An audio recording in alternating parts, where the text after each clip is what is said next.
The manila envelope landed on Luke Henderson's mahogany desk with a soft thud, its contents threatening to spill the carefully maintained order of his Monday morning.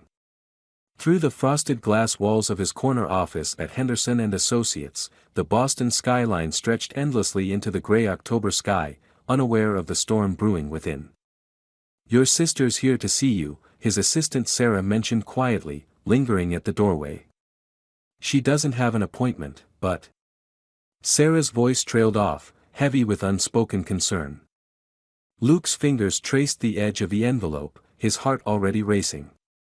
Jessica never visited his office. Their Sunday dinners at their mother's brownstone in Beacon Hill were their standing arrangement, a tradition as predictable as the changing seasons. Yet here she was, on a Monday morning, with what he already knew would be legal documents. "Send her in," he managed, his voice steadier than he felt. Jessica appeared in the doorway, and Luke's breath caught in his throat. His little sister, always impeccably put together, the queen of Boston's charity circuit, looked like a shadow of herself. Her designer blazer hung loose on her frame, and dark circles rimmed her eyes, poorly concealed by expensive makeup. "Jess," he started, rising from his chair, but she cut him off with a sharp gesture. "I need your help, Luke. Not as my brother. As my lawyer." Her voice cracked on the last word, and Luke felt the ground shift beneath his feet. What happened? He guided her to the leather chair across from his desk, noting how she winced slightly as she sat. "I'm leaving Paul," she whispered, and Luke's world tilted on its axis. Paul Warner, his friend since law school, the man who'd been his best man at his own wedding, the seemingly perfect husband to his sister for the past 8 years. "There's more," Jessica continued, her fingers twisting the platinum wedding band on her finger. "I need a restraining order." The words hung in the air like smoke, choking the oxygen from the room. Luke's mind raced through countless dinner parties, golf outings, and family vacations. Paul's easy laugh, his generous donations to Jessica's charities, the way he always insisted on carrying her bags. "Show me," Luke said, his lawyer's instincts taking over even as his brother's heart threatened to shatter. Jessica's hands trembled as she pulled up her sleeve, revealing a pattern of bruises that made his stomach turn. "It started small," she whispered. "A push here, a grab there.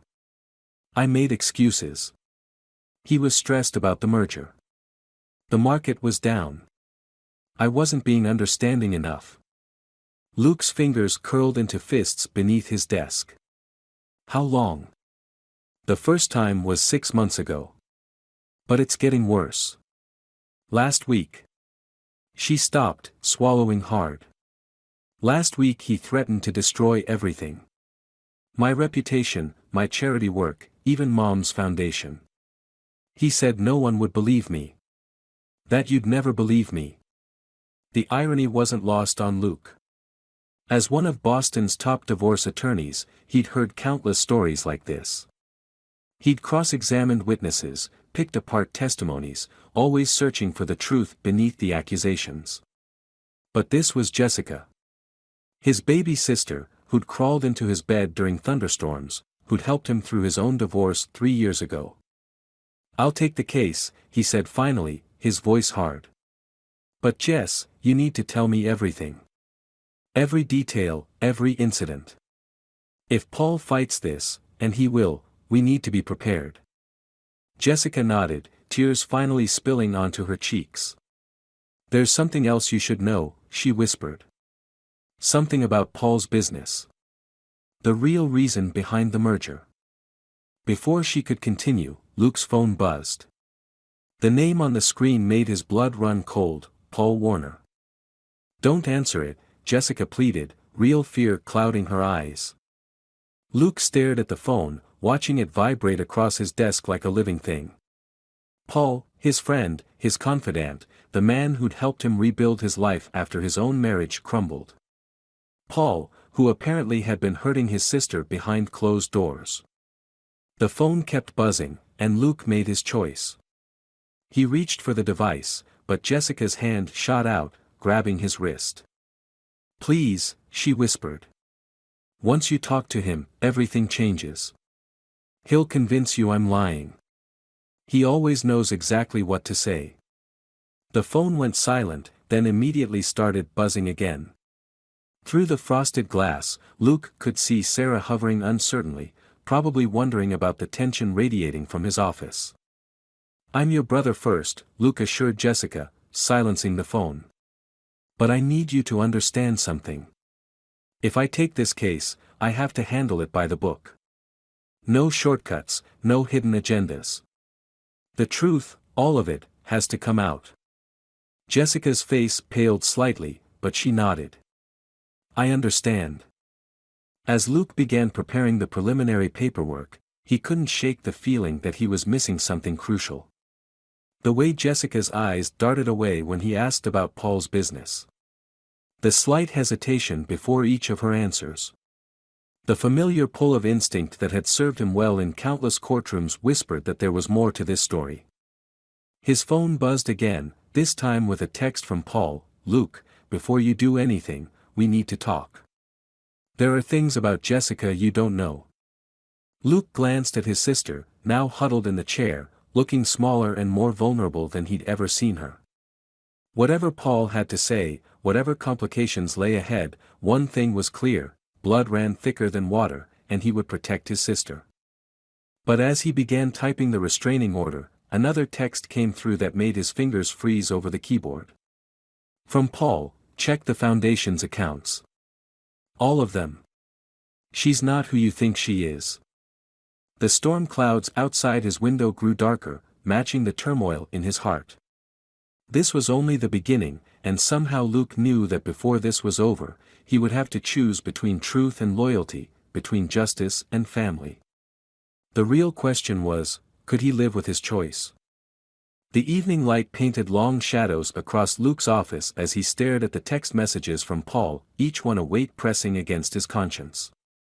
Outside, Boston's financial district had begun its nightly transformation, suits and briefcases giving way to dinner reservations and cocktail hours. But Luke remained at his desk, surrounded by the scattered pieces of his sister's divorce filing. The knock on his door was soft but determined. Luke knew who it was before looking up. Paul had always had a distinctive way of announcing his presence, even back in law school. "You should have called me back," Paul said quietly, stepping into the office. The man who stood before Luke wasn't the monster Jessica had described. He looked tired, his usually immaculate appearance showing signs of strain, his silver-streaked hair disheveled. "I'm representing Jessica," Luke replied, his voice carefully neutral. "You know I can't discuss anything with you without your counsel present."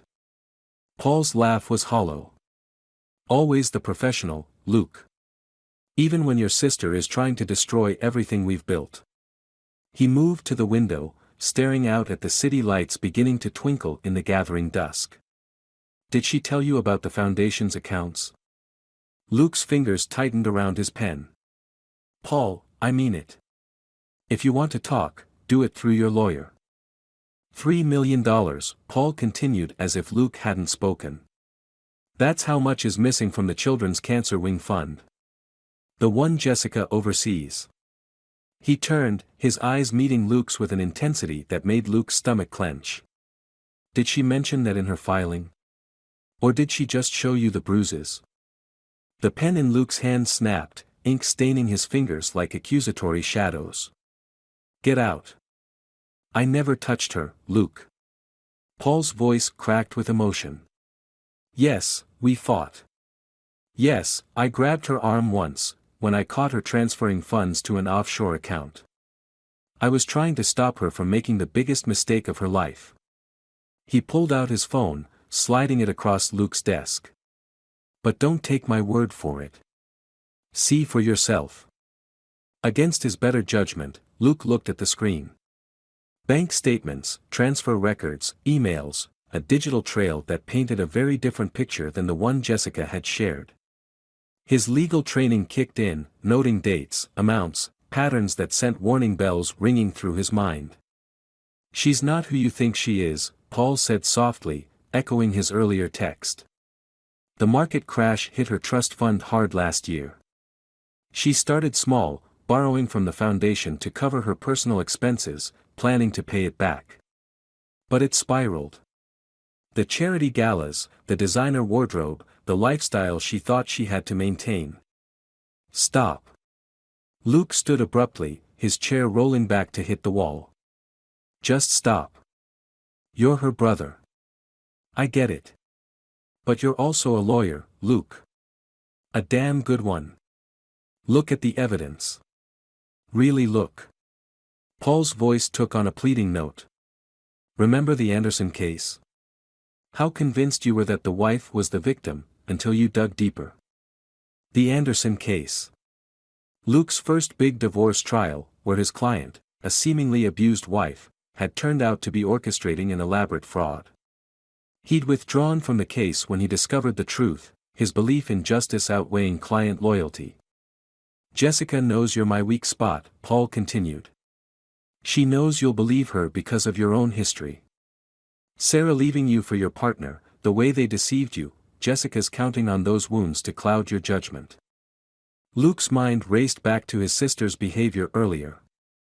The slight hesitations, the way she'd steered the conversation away from certain topics, her insistence that he not speak to Paul. Details that his brother's heart had dismissed but his lawyer's instincts had noted. If what you're saying is true, Luke said carefully, why haven't you gone to the police? Paul's shoulders slumped. Because I love her, Luke. Despite everything. I thought I could help her fix this, keep it quiet, protect her reputation in the foundation's work. But when she realized I'd discovered the full extent. He trailed off, running a hand through his hair. The divorce filing was her preemptive strike. She knows no one will look too closely at the foundation's finances if she's painted as a victim of domestic abuse. The silence that followed was deafening. Luke's gaze drifted to the family photo on his desk, Jessica's wedding day, all of them smiling, unaware of the fractures that would eventually splinter their lives apart. I have proof of everything, Paul said quietly, moving toward the door. Bank records, security footage from our home showing her behaviors, witnesses who can testify about her state of mind. But I'm giving you a chance to handle this privately, for her sake. Look into it yourself. If I'm lying, proceed with the divorce and I won't fight it. But if I'm telling the truth. He paused, his hand on the doorknob. She needs help, Luke. Real help. Not enablement. As Paul's footsteps faded down the hallway, Luke sat in the growing darkness, his brother's heart and lawyer's mind waging war. On his computer screen, Jessica's divorce filing waited for his signature. On his desk, Paul's phone continued to display damning evidence. His phone buzzed, a text from Jessica, did Paul come to see you? Remember what I said. He'll try to twist everything. Please, Luke. I need you to trust me. Trust. Such a simple word for such a complex emotion. As Luke stared at his sister's message, he couldn't help but wonder, in trying to protect his sister, was he becoming an accomplice to something far worse? The answer, he feared, would cost him dearly, no matter what he decided. The foundation's financial records spread across Luke's dining room table like a paper maze, each document a potential landmine in the gathering darkness of his apartment. The bourbon in his glass caught the lamplight, amber shadows dancing across the walls as he traced the pattern of transactions that had begun to emerge. Something inside him had shifted during the past week, a subtle realignment of certainties that had once seemed unshakable. The brother in him wanted to close the files, to burn the evidence that threatened to unravel the fabric of his family. But the truth, once glimpsed, had a way of demanding attention. His phone lit up with another message from Jessica, Mom's asking why you missed Sunday dinner. I didn't tell her anything. Please call her. Luke's hand trembled slightly as he reached for the glass. He'd spent the past 5 days diving deep into the foundation's records, each discovery adding another crack to the foundation of his beliefs. The numbers didn't lie, systematic transfers, carefully disguised withdrawals, all leading back to a web of accounts that Jessica controlled.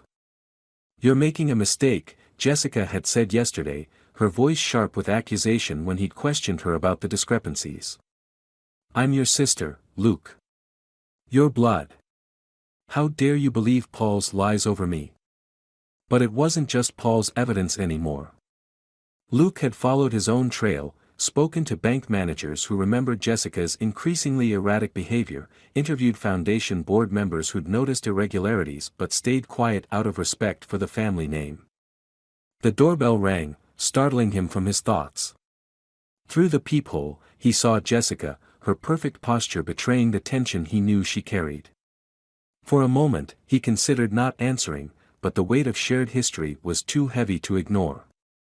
"You've been avoiding me," she said as soon as he opened the door, brushing past him into the apartment. Her eyes fell on the scattered documents, and something flickered across her face, fear, perhaps, or resignation. "I've been investigating," Luke corrected quietly, closing the door. "Like any lawyer would." "Like a lawyer?" Jessica's laugh was brittle. "I came to you as my brother, Luke. I trusted you to protect me." "Did you?" He moved to the table, picking up a particular statement he'd highlighted. "The transfer on March 15, $300,000 to an account in the Caymans. Was I protecting you when you made that transaction?" "You don't understand. Help me understand, then." Luke's voice cracked with emotion. "Help me understand why my sister, who I've trusted my entire life, who I've always believed in, would steal from sick children." Jessica's composure cracked, just for a moment, before she squared her shoulders. "You think it's that simple? Black and white, right and wrong? You of all people should know better. Then explain it to me. No more deflections, no more accusations against Paul. Just the truth." She moved to the window, her silhouette sharp against the city lights beyond. "Do you remember when Dad died? How quickly everything fell apart. Mom retreating into herself, you throwing yourself into law school, and me, 17 and suddenly expected to be the perfect daughter, the one holding everything together. This isn't about Dad. It's always been about Dad." Jessica whirled to face him, her eyes bright with unshed tears. "His precious foundation, his legacy. Do you know how much of my life I've spent living up to that legacy? The galas, the fundraisers, the constant pressure to be the face of hope for desperate families. So you stole from them?" Luke's voice was gentle, but the question hit like a physical blow. "I borrowed," Jessica whispered.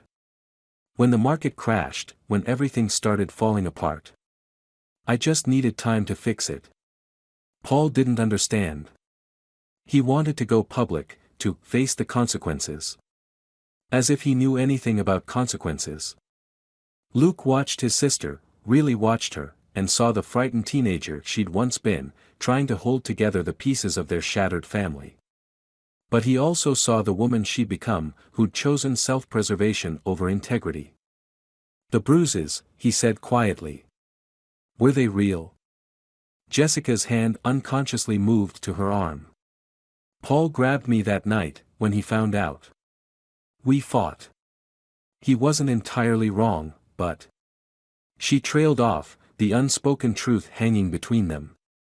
"You manipulated me," Luke realized, the words tasting like ashes. "You used my history, my pain from Sarah's betrayal, knowing I'd believe you without question." "I used what I had to," Jessica admitted, a hint of defiance creeping into her voice. "Wouldn't you, if everything you built was about to crumble?" The silence that followed was heavy with decades of shared history, of love and lies intertwined so tightly they might never be fully separated. Outside, a siren wailed in the distance, its mournful cry echoing the ache in Luke's chest. "I can't represent you anymore," he said finally, the words feeling like stones in his mouth. "Luke, please. But I can help you make this right." He moved closer, seeing the scared little girl beneath the polished exterior. "We can work with Paul, arrange repayment, find a way to minimize the damage. But only if you're honest, completely honest, starting now." Jessica's face crumpled, years of careful control finally giving way to raw truth. But before she could respond, Luke's phone buzzed with an incoming email. The subject line made his blood run cold: Foundation audit findings, urgent review required. The truth, it seemed, was about to break free whether they were ready or not. The audit report cast long shadows across Luke's understanding of family, loyalty, and truth. Sitting in his office as dawn broke over Boston Harbor, he watched the early morning light transform the city's reflection in his window, thinking about how appearances could deceive. The same light that made the water gleam like gold also revealed every crack in the glass, every imperfection he'd never noticed before. The Foundation's board meeting was scheduled for 9. In 3 hours, everything would change, not with the dramatic flair of courtroom revelations, but with the quiet devastation of numbers in neat columns, of transactions traced to their inevitable conclusions. "You look terrible," Sarah said softly, placing a coffee on his desk. His assistant had been with him through countless cases, but this was different. This was family. "I didn't go home last night," Luke admitted, his voice rough with exhaustion. The audit findings had consumed his evening, each page revealing new depths to Jessica's deception. The numbers told a story of desperation turned to calculation, of small compromises growing into deliberate choices.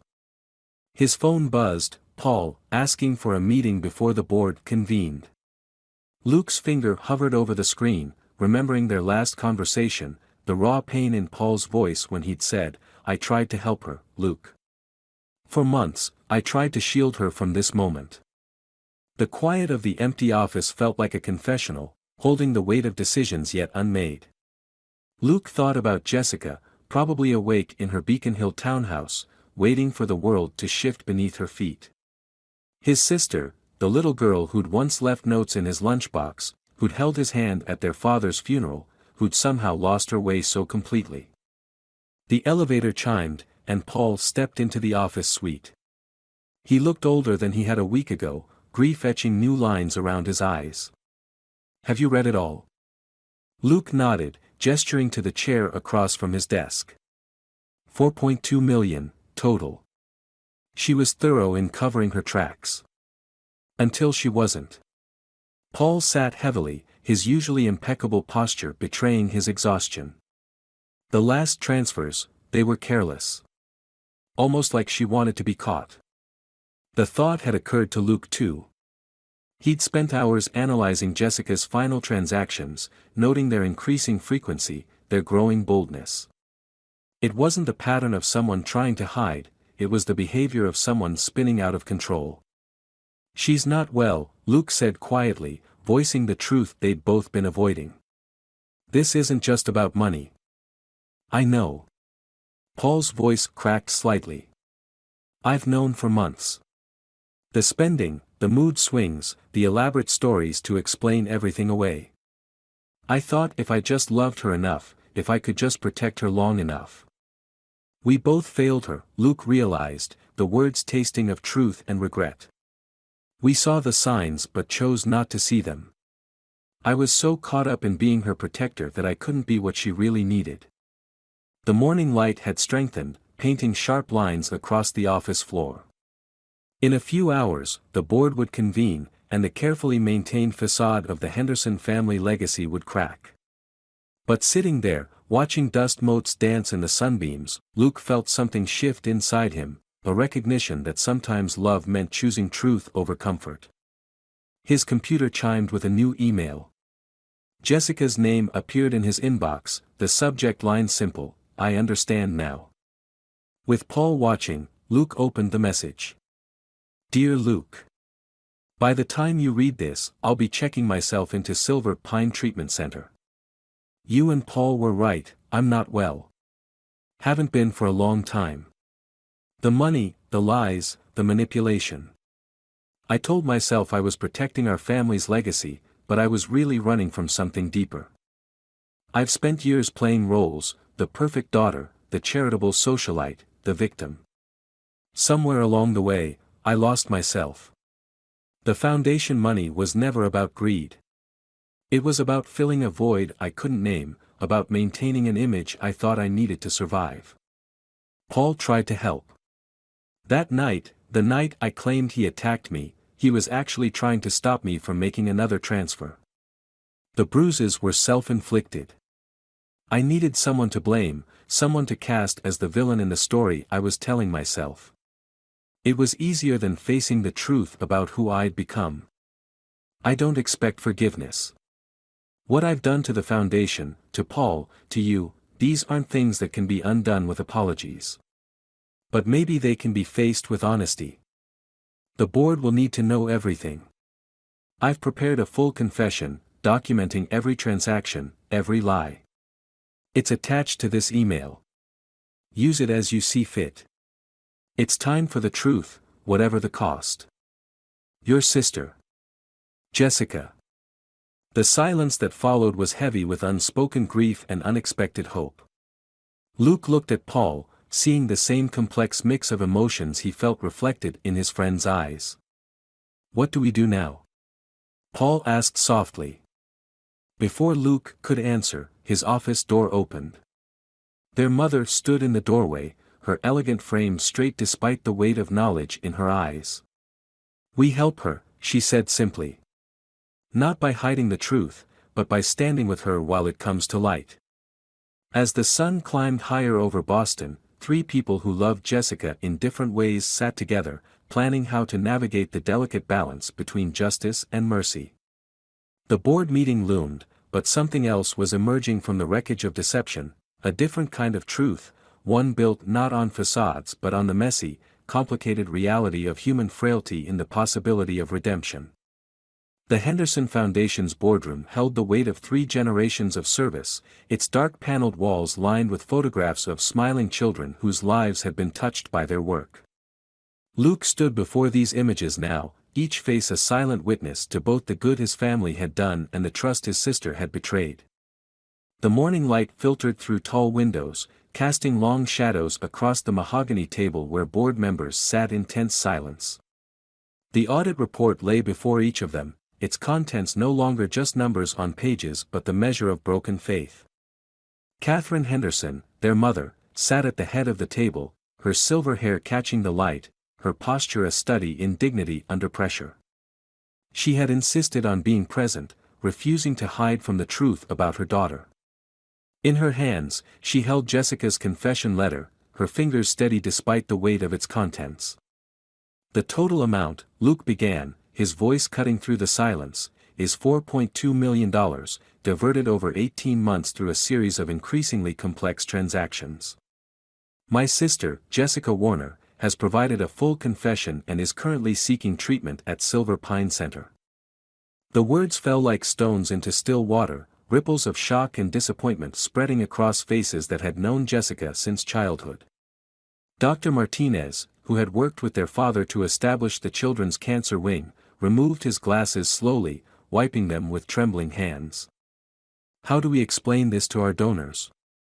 Barbara Chen, head of fundraising, asked quietly. To the families who trusted us. Luke felt Paul's presence beside him, solid and supportive despite his own pain. They had spent hours preparing for this moment, searching for a path that would honor both justice and mercy. We don't explain, Catherine spoke, her voice carrying the quiet authority that had guided the foundation through previous crises. We demonstrate. Every penny will be repaid, with interest. I'm liquidating my personal investments to cover the immediate shortfall. Mother, no, Luke protested, but Catherine raised her hand, silencing him with a look that reminded him of childhood reprimands. This foundation bears our name, she continued. Its failures are our failures. Its redemption must also be our responsibility. Paul stepped forward, his voice steady despite the emotion Luke could see in his eyes. I'll be contributing as well. The sale of our Beacon Hill property should cover a significant portion. The board stirred, murmurs of surprise rippling through the room. These weren't just gestures of restitution, they were acts of faith in the possibility of redemption. There's more, Luke added, drawing out a document he had drafted through the night. A complete restructuring of our oversight procedures. New safeguards, external audits, transparent reporting accessible to all stakeholders. We can't undo what's been done, but we can build something stronger from these ashes. As the meeting progressed, Luke watched transformation happen not in grand gestures but in small, painful steps. Each board member contributing ideas, sharing in the weight of responsibility, choosing to rebuild rather than retreat. Hours later, as the room emptied, Luke found himself alone with his mother and Paul. Catherine stood by the window, her reflection overlaying the city beyond. "You know what your father used to say?" she asked softly. "The measure of a person isn't in never falling, but in how they rise." I never quite understood until today. Paul moved to stand beside her, his shoulders straight despite the burden they carried. "Jessica's therapist called this morning. She's doing the work, Catherine. Really doing it this time." Luke watched them, his mother's quiet strength, Paul's resilient faith, and felt something shift within himself. The anger and betrayal that had driven him these past weeks began to transform into something more complex, more hopeful. His phone buzzed with a text from Silver Pine, Jessica asking if he would visit. Not to explain or defend, just to sit with her in the truth they now shared. His finger hovered over the screen, remembering years of protecting her, of choosing loyalty over honesty. "Go," his mother said softly, reading his hesitation. Not as her lawyer or her protector. Just as her brother. The late afternoon sun painted the boardroom in amber light, touching the photographs on the walls with a gentle glow. Each face seemed to speak now not of betrayal but of possibility, the chance to rebuild, to heal, to find strength in acknowledged weakness. As Luke gathered his papers, he found Jessica's confession letter among them. Her words, once so painful to read, now carried a different weight. "Sometimes we have to lose everything we thought we were to become who we're meant to be." Outside, Boston stretched toward evening, its shadows lengthening across the financial district. But within the foundation's walls, something new was taking root, an understanding that true legacy isn't built on perfection, but on the courage to face our deepest flaws and choose a different path forward. Silver Pine Treatment Center nestled among rolling Massachusetts hills, its red brick buildings softened by morning mist. Luke sat in his car, watching dawn paint the sky in watercolor hues, remembering all the times he'd protected Jessica from consequences. Now, finally, he was here to do something different, to witness her truth without trying to fix it. The gardens were quiet at this early hour, dew clinging to carefully tended roses. A therapist had explained that Jessica spent hours here, learning to sit with discomfort instead of running from it. "Sometimes healing looks like silence," she'd said, and Luke understood now what she meant. Jessica waited for him in a sunny corner of the visitor's room, her designer clothes replaced by soft cotton, her usual perfect makeup absent. She looked younger somehow, more vulnerable, but there was something else too, a quiet steadiness he hadn't seen in years. "You came," she said simply, no pretense or performance in her voice. "I did." Luke settled into the chair across from her, noting the journal clutched in her hands, its pages dog-eared and marked with colored tabs. "I've been writing," Jessica offered, her fingers tracing the journal's edges. "About Dad. About the foundation. About who I became when I was trying so hard not to feel lost." She paused, meeting his eyes directly. "About how I used your pain to manipulate you." The words hung between them, honest in a way their conversations hadn't been for years. Luke felt the familiar urge to protect her fade, replaced by something more complex, respect for her courage to face these truths. "My therapist says I've been hiding behind roles my whole life," Jessica continued. "The perfect daughter after Dad died. The society philanthropist. Even the victim, when everything started falling apart." Her voice caught. "I got so good at performing, I forgot who I was beneath all the masks." Luke thought about his own masks, the protective brother, the crusading lawyer, roles that had sometimes prevented him from seeing what Jessica really needed. "Do you remember that summer at Cape Cod?" he asked suddenly. "When you were 12 and got caught in that riptide?" Jessica nodded, surprise flickering across her face at the memory. I've spent years trying to be that lifeguard, jumping in to save you. But maybe what you needed wasn't rescue. Maybe you needed to learn to swim on your own. I'm learning now. Jessica opened her journal, revealing pages of careful writing. Want to know what I discovered? That girl in the riptide, she was stronger than anyone knew. She just got lost somewhere along the way, trying to be what everyone needed her to be. The morning light strengthened, casting leaf shadows on the floor between them. In the gardens outside, other residents moved through their morning routines, some in meditation, others tending to plants with careful attention. Paul came to see me yesterday, Jessica said quietly. Not to forgive or condemn. Just to listen. We talked about truth, not the kind that destroys, but the kind that makes space for something new to grow. Luke felt something shift in his chest, a letting go of old patterns. And what's growing in that space? Understanding. That what I did wasn't just about money or status. It was about trying to fill an emptiness I didn't know how to name. She looked down at her journal. I'm learning to name it now. To feel it without trying to fix it with external things. They sat in comfortable silence, the kind that only comes when truth has cleared the air of pretense. Through the window, Luke watched a monarch butterfly land on one of the roses, its wings catching the light. The foundation board meets again next week, he said finally. They're implementing all the new oversight measures. Mom's changes are already making a difference. Good, Jessica nodded, her face calm. I can't undo what I did, but I can face it. Own it. Let it teach me something about who I want to become. As the morning wore on, they talked about smaller things, memories of their father, stories from childhood seen through new eyes. Each word was a brick in a different kind of foundation, one built on honesty rather than protection. When it was time to leave, Jessica walked with him to the garden.